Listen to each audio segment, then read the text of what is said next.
This is a sample lesson from the NCE prep course. For the entire lesson and more, visit counseloracademy.net. Welcome to the lesson on career counseling and development.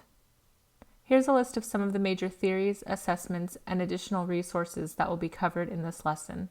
These are some of the theorists and concepts that are sure to be on the exam. Holland's theory of vocational types. Holland's theory suggests that people have personality types.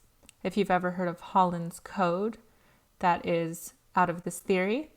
So according to Holland, people's personality types and their code determine what kind of occupation they go into. So your occupation is a reflection of your personality. And when people are in occupations that match with their personality or are congruent to their personality type, they are likely to succeed and excel in that job.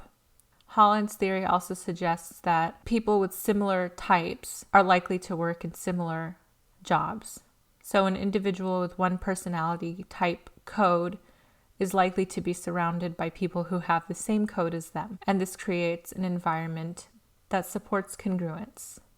Holland has 6 types. The first 3 are realistic, investigative, and artistic. The realistic type is somebody who enjoys using their hands.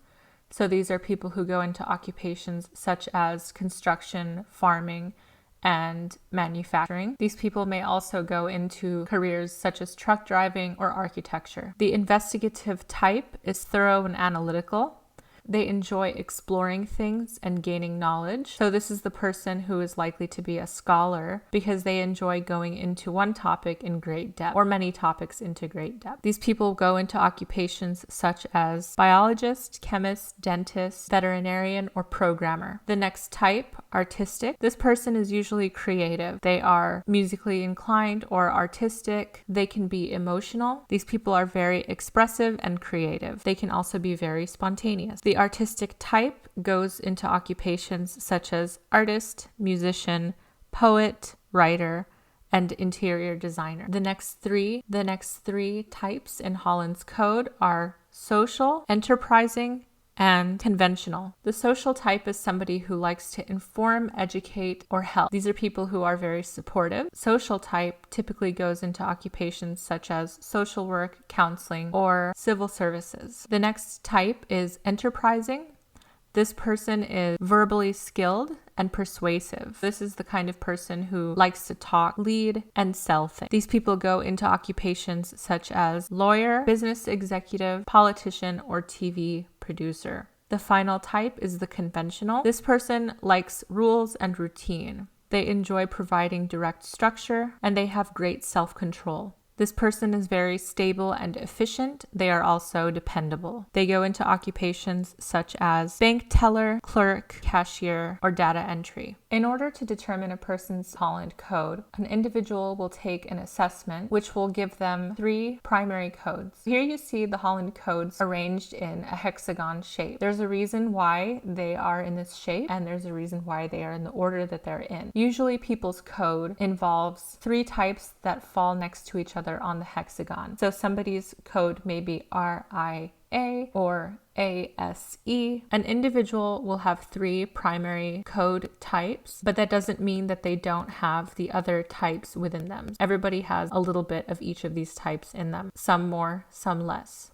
Typically, a person's highest code is directly inverse to the code across from it on the hexagon. So somebody who is social is less likely to be realistic. Somebody who is artistic is less likely to be conventional. People's codes typically fall next to each other, like I said, and they do not mix well with the codes that are across from them on the hexagon. One thing that is very significant about Holland's types is that they appear to be stable over time and across gender and racial lines. Many studies have shown that this is a very reliable system. Advantages of Holland's type for career counseling. This concept is really appealing and easy to explain to students or clients. This is a really helpful way to help students understand how their work environment and personality will go together or conflict with one another. Disadvantages of Holland's type for career counseling. This theory doesn't provide insight into how one develops a type, and it doesn't provide guidance for working with students. So there isn't really a way to help individuals when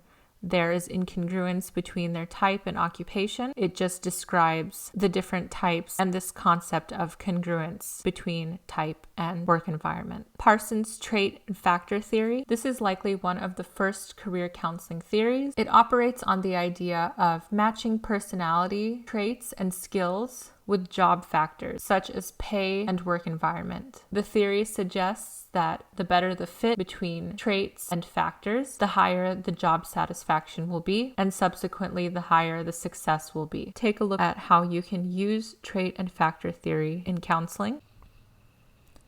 This is a sample lesson from the NCE prep course. For the entire lesson and more, visit counseloracademy.net.